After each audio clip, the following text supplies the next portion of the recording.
want to join the Russian Navy? Maybe. Maybe. Say cheese to the camera. Cheese? No, we say submarine to camera here, okay? Okay. Okay, just turn around, Georgina. Where are you from?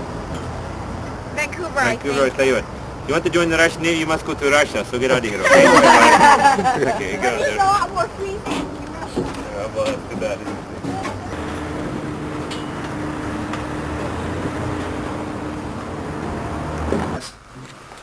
Well, San Diego, what kind of submarine? fast attack nuke. What kind? What type? I think I want to call. I'm on this one right now. What's the question? We're manning these boats. 75 men, not people, just men. You have Danilo Makasian. If you can't remember that, you can call me Tavares or Comrade. And if you can't remember that, you can just call me Gord. So I want to welcome you aboard the Russian Foxtrot Class 521. This boat was commissioned into the Soviet Navy in 1974 and decommissioned out of the Russian Navy in 1993. It's a man of war. Its primary purpose is to deliver weapons, being the torpedoes or mines. So when they built the boat, they didn't care too much about the comfort of the crew. And that means a couple things for us today. First, the deck of the floor is not always flat, and there's many places where you can trip, so I want you to please watch your step. Also, the deck of the ceiling is very low throughout the rest of the boat. And for your protection, we have these authentic official Russian submarine sailor bump caps here today. If you take your hat off, and if you bump your head, you know there's no crying or whining about the Russian Navy. If you cry or whine, we stick you in torpedo tubes. So you got that, sailor? Okay, good. There's no smoking on board? You got that? Yes, sir. Okay. Don't call me sir, I work for a living here. And if you see a fire, just pull on the fire alarms and I'll get you off the boat safely. Once off, don't leave there to ask you to leave. Because I just make sure that I know everyone's safely off the boat. Is that fair? Well, that wasn't too enthusiastic. Let's try that one more time here. Ready and count three. Ready? 1, 2, 3. Is that fair? That's right. Aye, sir. Yeah, we're going to have to work on that a bit. Okay. Now I've got some good news for you and some bad news. What do you want first? Bad news. Okay, the bad news is you've all just been drafted into the Russian Navy and we're going away for a couple of months. So what's the bad news? What's your name again? Huh? Tom. Tom, I got a job for you. I'll explain what it is later on. The good news is, our first stop is Hawaii. All right. Now when we go to sea, we carry 22 torpedoes like this one aboard. We bring them to the fourth torpedo room here to the loading hatch, which was up here, but we took that out to put these stairs in. We'll store 6 torpedoes in this rack here, and 6 on this rack here, which we've taken out to put this landing in. We'll keep 6 loading the tubes forward, and 4 torpedoes loaded in the tubes aft. Once they're in the tubes, we want to fire them. We put compressed air behind the torpedo, and that forces them out of the boat. Then its own propulsion system kicks in. And they could either be straight swimming, or they could have a homing device to guide it to the target, to which they could travel at a speed of anywhere from 20 to 70 knots, and they have a range of anywhere from 10 to 70,000 yards. Any questions? Well, what was the propulsion? They hydrogen peroxide battery, the Japanese used liquid oxygen. Well, you just answered the question there. So. Yeah, it could be a number of different things what they use on torpedoes. They use batteries, hydrogen peroxide.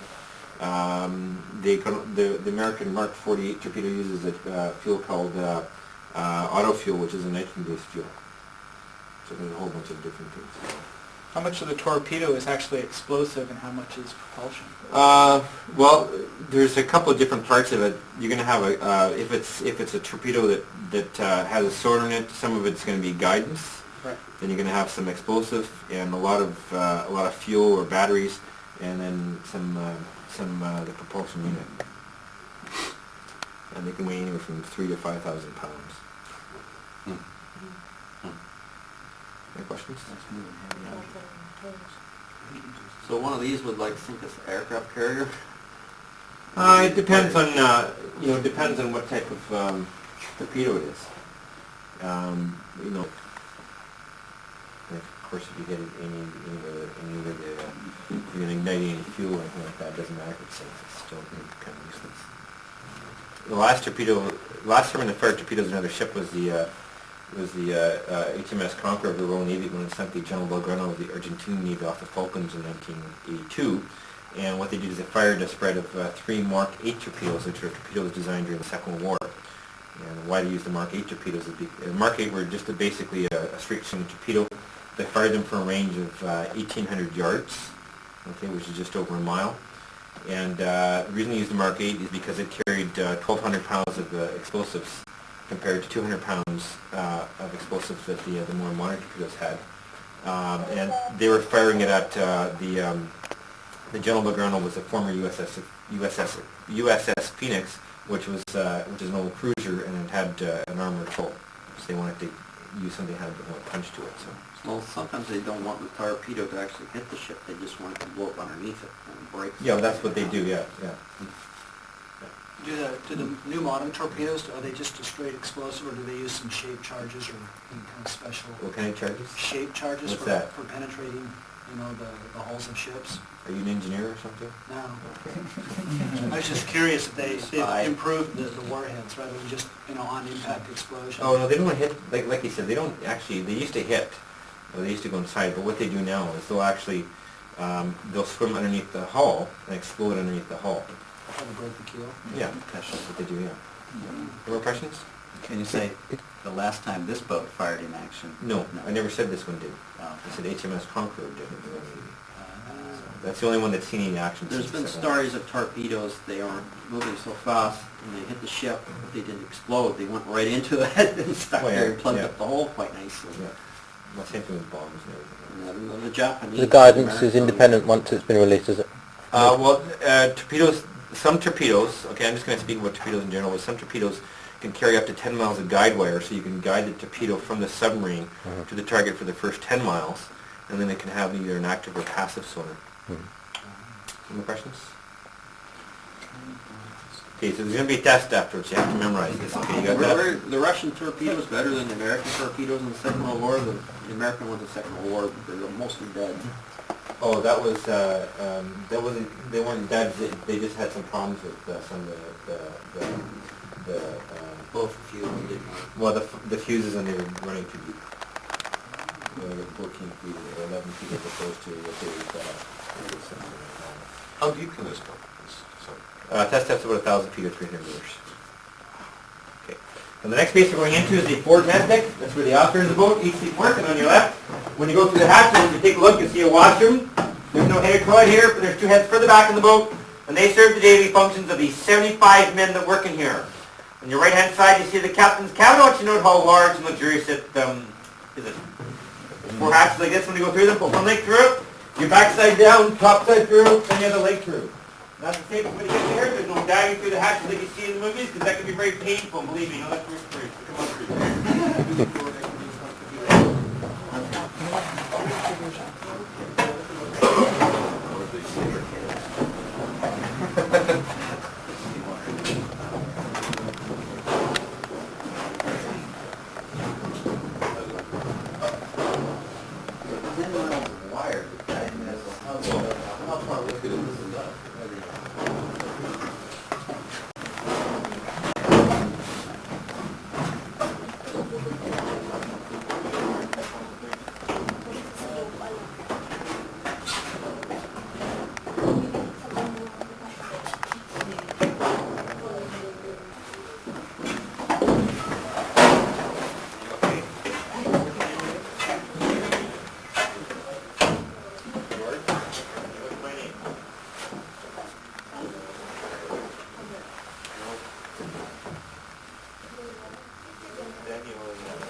And brace yourself up against the port bulkhead, because I rock by. So think then, port side, everybody up against the port side, port side. Make up your mind there, fella. Port side, yeah, that's it, port side, let's go. Port side, yeah, wake up there. I had a whole bunch of American swimmermen that flew in the P-3 Orions come through here, and they all ended up in the starboard side. You know, the reason why we think thin is because you're going to learn how to run through the passageways here without stopping, slowing down, bumping into anybody or anything. Directly below us here on the deck, you see we have these 2 hatches. They go down to our 2 battery holds. We have an additional 2 for the raft, which is 2 decks high. We carry about 400 batteries on board, and each one of these weighs about a ton. That's where we get our power from when we're submerged. On the space also in here is the wardroom. That's where the officers eat, and the junior officers also be sleeping in here. We can also use that table in there to do any operations or any dental work. So if anybody needs any dental work done today, go to my dental tools here. So how you people do? I know. I think it's the exact. You want to pass me that big red wrench back there? That's my anesthetic there. The big red wrench there. No, I'm just kidding. Relax, pal. Okay. I don't think we have any objections. Yeah, put that back. Tom wants it, yeah.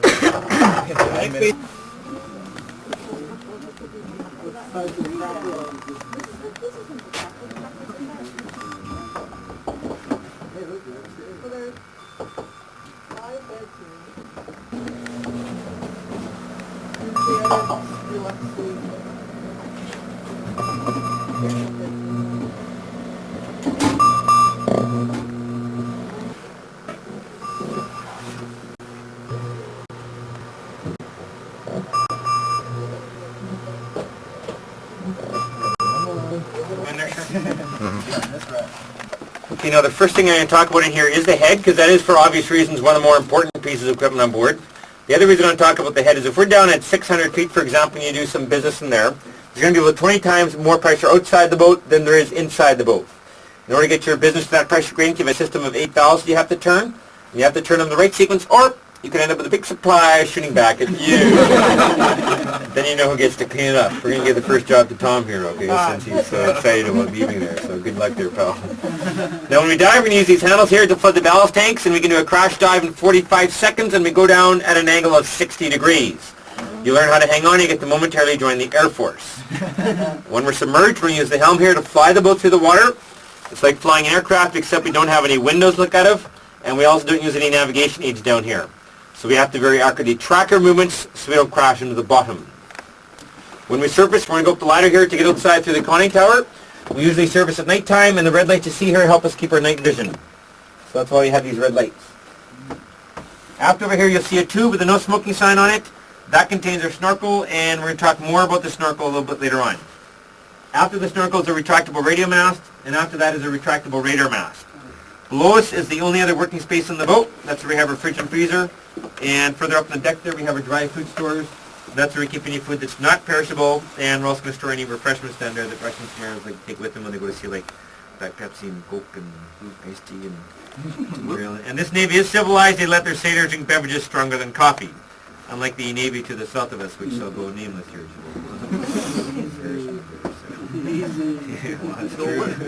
Yes, sir. What about sonar? I mean, What about it? is there any place in here with sonar? Is there sonar? Yes. No, but never mind. Just show me. Yeah, that's okay. Center speed's just behind us. Okay. So they would listen for targets or listen for listen for anybody else who wants to make us a target. Any other questions? Was it actually ever, I mean, like, the sound, I understand sound travels fairly well in the water, so when a submarine actually goes and past another sub, they must remain absolutely quiet in the sub as well, and they get all their engines? Okay, so anytime you make any noise, okay, it basically goes outside. Because every piece of metal here, okay, including the deck here, if you drop it or anything, is basically attached to the hull outside. And all that, the waves of energy will flow through it till they get to the water and then just flow into the water. Mm-hmm. So like I say, so any noise you make in here is going outside, everything. Mm-hmm. What you say, if you drop things, okay, if you drop a wrench or something like that, that gets heard outside. So you have to be quiet, and every time when you open the bow caps, okay, or the front torpedo doors, that makes quite a bit of noise as well. When you fire the torpedoes, that makes noise as well. Where's the depth gauge? Actually, it's not there. No, it's probably back in Russia somewhere.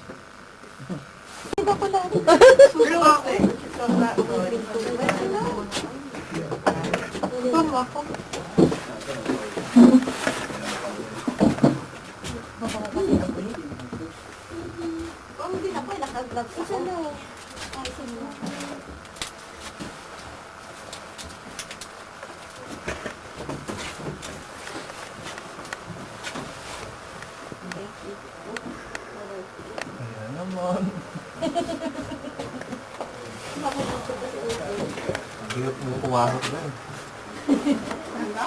Hindi ka pumasok.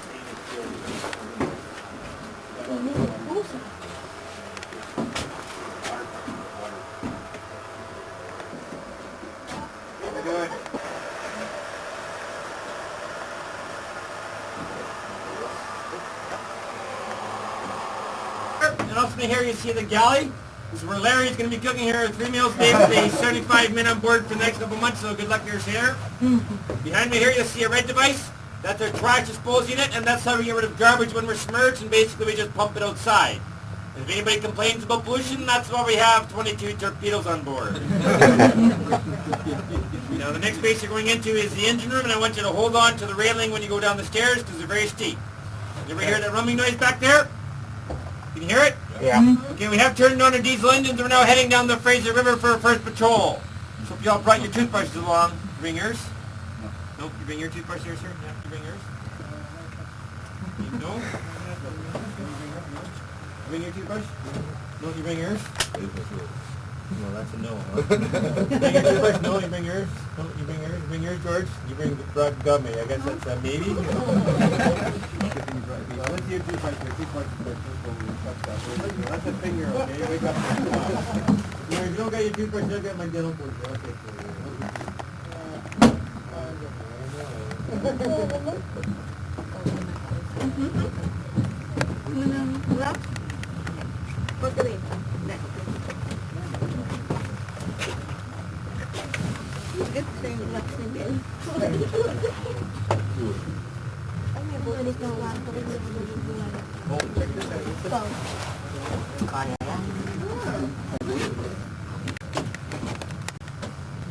Hindi na pinagdo dito. Wow, that's a Tulog. in the galley, yeah. The galley there, Peter.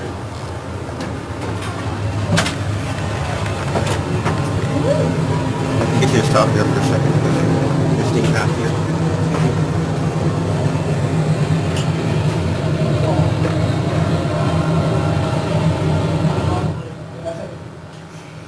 Okay, now this is a submarine, not a dance studio. Let's get a little bit closer together here.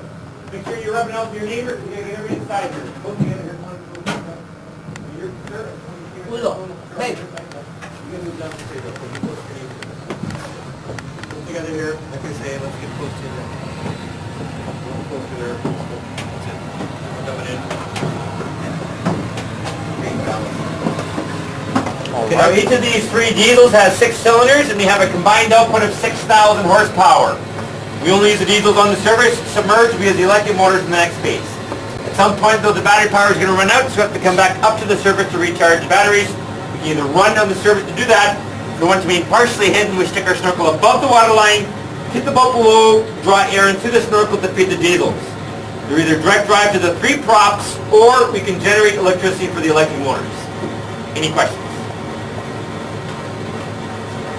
Electric motors here? No, they're in the next thing. This is the turbos and the exhaust, or the intake over here. This is the exhaust here, moves the pressure all here, forward to the back of the fin, exhaust at the top to the back of the fin. So you can recharge the batteries just about anywhere? On your end? Yeah, well, we're either on or near the surface. How hot would it get? You can imagine this is, you have a garage at home?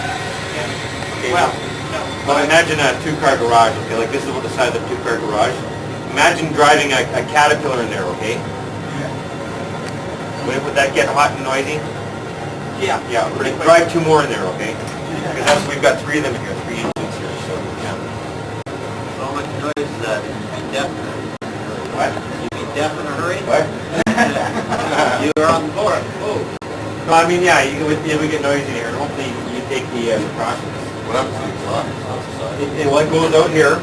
If we're on snorkel, it exhausts into the water, and what we try, or what the water does, it helps to absorb some of the heat, and also the gases, or it absorbs the gases and helps decrease the heat. And it's emitted.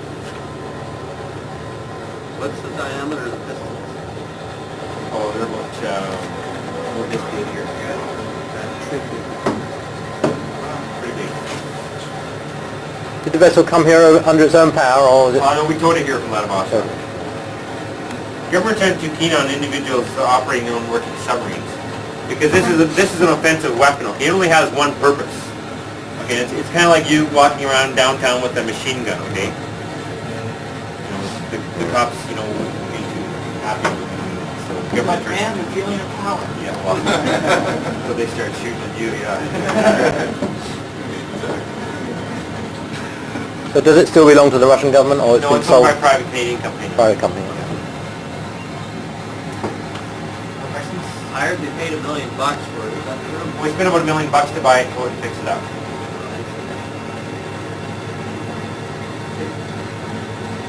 How often would they refuel the stuff?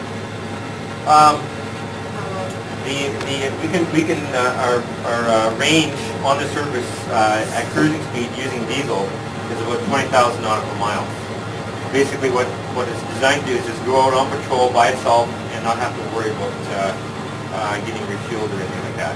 Because once you have to rely, the more you have to rely on the surface for anything like food, fuel, or communications or ammunition, okay, like torpedoes, the less effective and the more likely that you're not going to ever see the surface again.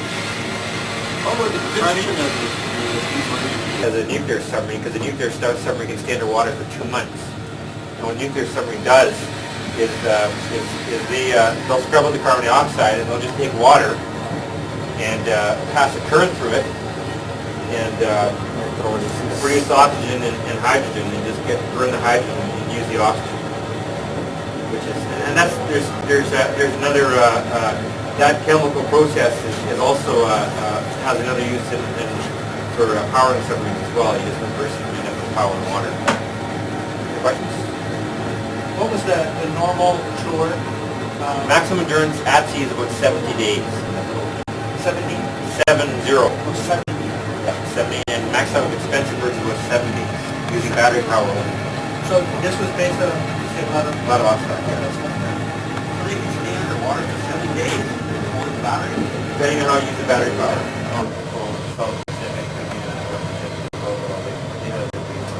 What longer that can happen? They don't take diesel boats on the You ever take the bath or shower in the last 4 weeks? That's a really good idea. The real officers like, you know that there, sir? Too bad, you won't make a good Samaritan then, okay? And off the head on your right-hand side, you see the main compressor? That's what we use to fill up the 60 air tanks we have on board.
Put your backs against the bulkhead, okay? And then you pick the okay, we got 4 torpedo tubes in the aft trim. We load them in port by ballasting the bow so it sinks down, the stern kicks up out of the water. We then open the torpedo doors from the outside and we load the weapons from out there. So no torpedoes enter this room. We don't store any weapons in here either. This hole that you see here, we cut it to put these stairs in. They're not original. We got 9 racks along this bulkhead. We also have an additional 9 along this bulkhead here, and these 18 are shared between 14 men. When one man sleeps, the other one who shares it is working. The seat rotation is commonly referred to as hot bunking Because the bunk is always warm, you climb into it, because buddy just left. The last thing I'm going to talk about is our escape hatch up here. If we're down and we can't get back up, we'll send it when it was red, and when you mark yourself top to the surface, that emits a distress signal, which is hopefully picked up by the Navy. They'll then send a rescue sub with another small submarine attached to it called the Deep Submerged Rescue Vehicle, which will lock itself on the outside of that hatch, shuttle all the survivors to the rescue boat. If we're not found, at some point time runs out, what we do here is we have a little kit. We'll put on a pair of goggles, no space, breathe device, small supply of air, go inside that space, shut the hatch beneath you, flood that space, open the hatch on top, swim out, shut the hatch, lock it, and swim to the surface. And you train to do it from a maximum depth of 600 feet, or 200 meters. If you do your training, you won't have any problems, but if you put around under pressure, you can end up with a bends or decompression sickness. So when you serve on a sub, it's a very dangerous occupation, and it's not for everyone. Most navies ask for men to volunteer, but the Russian Navy actually volunteers men. They also don't pay them for the first 3 years. But today we've got a special on if you want to volunteer. You only have to sign up for 6 months, and keep in condition we're not going to pay to feed you. Give you some good strong Russian drink and some caviar, and we'll give you one of these nice cold dapper Russian submarine syrups. And if you do want to volunteer, you can always buy your nice cold dapper Russian submarine syrup from the ticket here. They got some nice hats. Some real cool Zippo lighter straight from Moscow or something like that. So, any questions? How would they control their buoyancy as they go down? Well, you go up to about 8 feet per second. You want to go slow, you want to go fast. She don't go much air either. No, no, what? Your ears. What? I No, heard nothing will that happen. if they did it properly. Oh. You have to breathe No, out. no, what you have, the difference between anybody here, a scuba diver, have to exhale all the way up because you've got 20 times as much pressure or as much air in your lungs at 600 feet than you do at the surface. So you just have to exhale all the way up. It's very simple. Just don't hold your breath. Everybody give Jackie here a nice big hand here. Thank you for volunteering. Hey, Jackie, okay? You ready for your first assignment? Okay. Okay, this is what I want you to do. Just talk to a buddy over there. Brought his toothbrush along. Okay, I want you to grab his toothbrush, then just turn around over here. And I just want you to go through this hatch over here. Take a look on your right there, Jackie. You can see that head, and when you start scrubbing up, make it nice and silver like the other one. That's a good job. There's a good through there, Jackie. And you see any money there? It's all my tip money. So I got to buy you this money. Okay. And for those of you who don't want to volunteer, we should be off Steveston right now. And I hope you brought your life jackets along, because we're not stopping. Unfortunately, it's not a slugging say.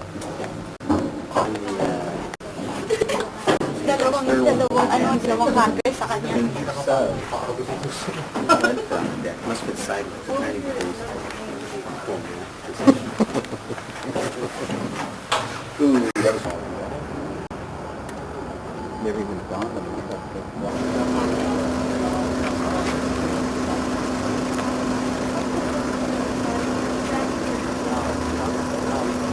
Ate Jeng, saan tayo bibili ng hairspray? O, baka layo. Ate Jeng! Saan? Hindi kasama mo yung sila.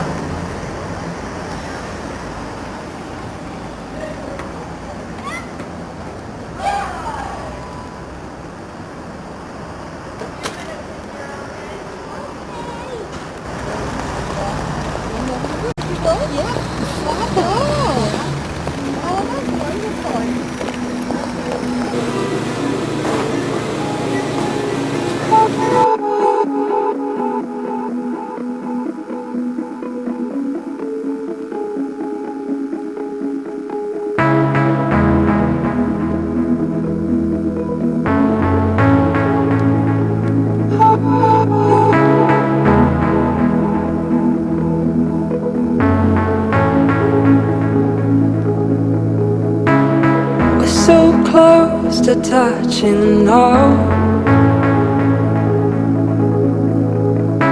I hold my hands up, I reach out,